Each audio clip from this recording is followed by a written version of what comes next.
Dalam riwayat At-Tirmizi yang lain juga disebutkan bahwasanya, peliharalah Allah, niscaya kamu akan mendapatkannya berada di hadapanmu. Ingatlah Allah sewaktu kamu berada dalam kesenangan, niscaya Dia akan mengingatmu ketika kamu berada dalam kesulitan. Ketahuilah bahwa apa yang luput darimu tidak akan mengenai dirimu, dan bahwa apa yang mengenai dirimu tidak akan pernah luput darimu. Ketahuilah bahwasanya kemenangan itu bersama kesabaran, jalan keluar atau solusi itu bersama kesusahan, dan bersama kesulitan itu sungguh terdapat kemudahan. Adapun kandungan hadis yang terdapat dalam hadis tersebut yaitu, diperbolehkan berboncengan di atas satu tunggangan. Kemudian disunahkan mengajar ilmu yang bermanfaat kepada orang lain secara singkat dan padat. Kemudian perintah untuk mendidik generasi muslim sejak kecil. Pengajar hendaklah menarik hati pelajar untuk menanamkan pendidikan dini secara lembut pada mereka atau mengingatkan mereka akan peran pentingnya.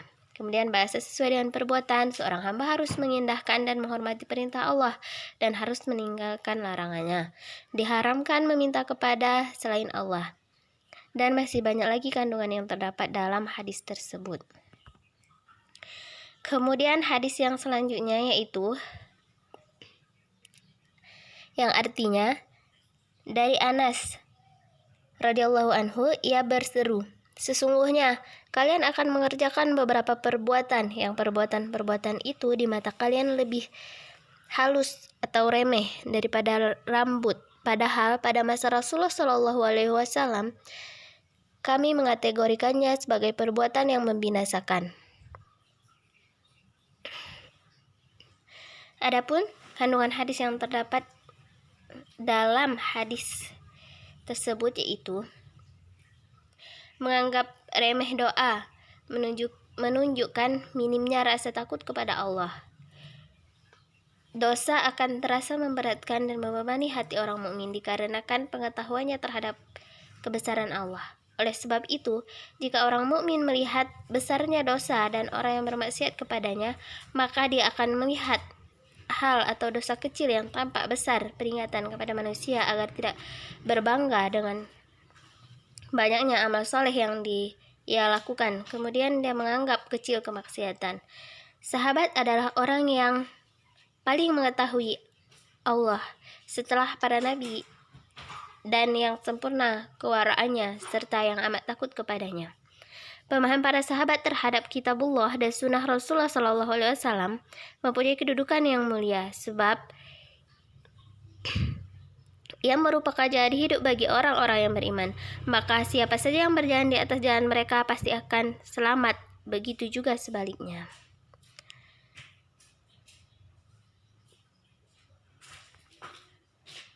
Kemudian hadis yang selanjutnya yaitu hadis dari Abu Hurairah radhiyallahu anhu, dari Nabi Shallallahu Alaihi Wasallam, beliau bersabda, sesungguhnya Allah Ta'ala cemburu, dan kecemburuan Allah akan muncul jika seseorang yang mengerjakan apa yang diharamkan Allah atasnya. Muttafaq alaih. Itu yang pertama, kewajiban seorang hamba untuk menjauhi segala bentuk kemaksiatan, karena kemaksiatan dapat menyebabkan kemurkaan Allah. Kemudian yaitu Allah membenci kekufuran, kefasikan, dan kemaksiatan. Kemudian hadis yang selanjutnya yaitu hadis nomor 65. Di sini menceritakan tentang kisah 3 orang dari Bani Israel yang bertubuh belang, kepala botak dan bermata buta. Allah hendak menguji mereka, lalu Dia mengutus satu malaikat kepada mereka.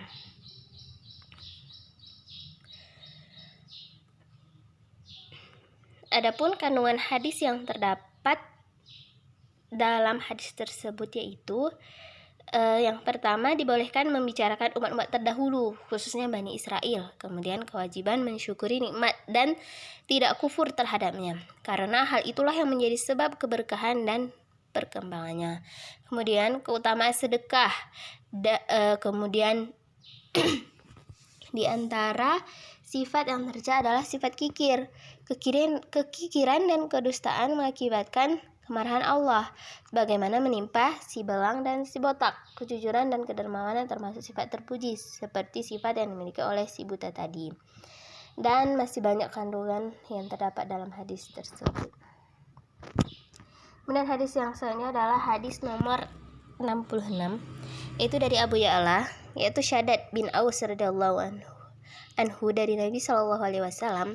Sabdanya, orang yang cerdik berakal ialah orang yang memperhitungkan keadaan dirinya dan suka beramal untuk mencari bekal sesudah matinya.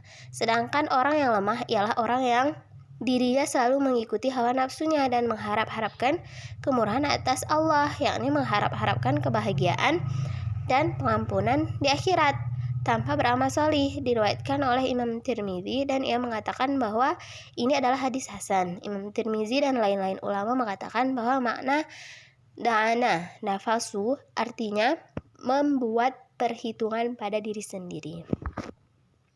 Adapun kandungan hadis yang terdapat dalam hadis tersebut yaitu keharusan bersikap teguh dan mantap terhadap diri sendiri dengan penuh kesungguhan serta selalu mengintrospeksikannya.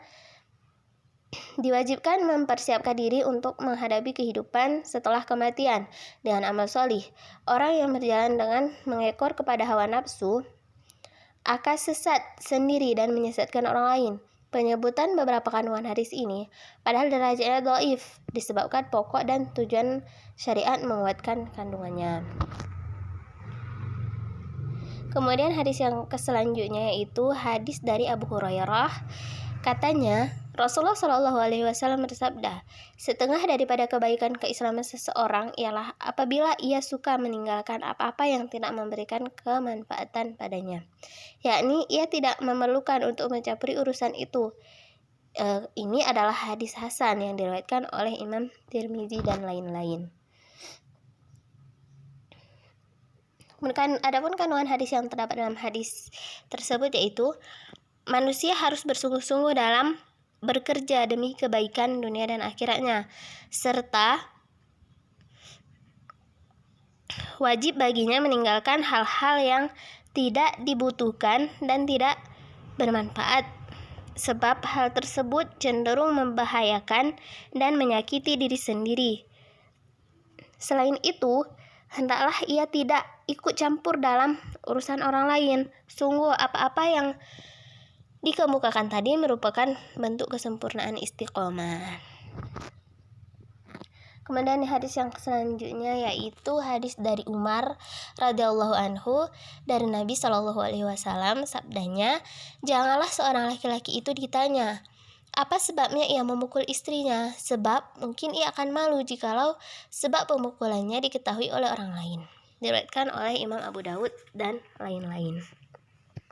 Hadis ini dhaif sehingga tidak dapat dijadikan sebagai dalil dan tidak perlu dijabarkan kandungannya.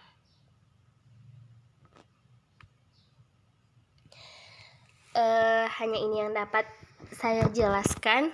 Lebih dan kurang saya mohon maaf. Assalamualaikum warahmatullahi wabarakatuh.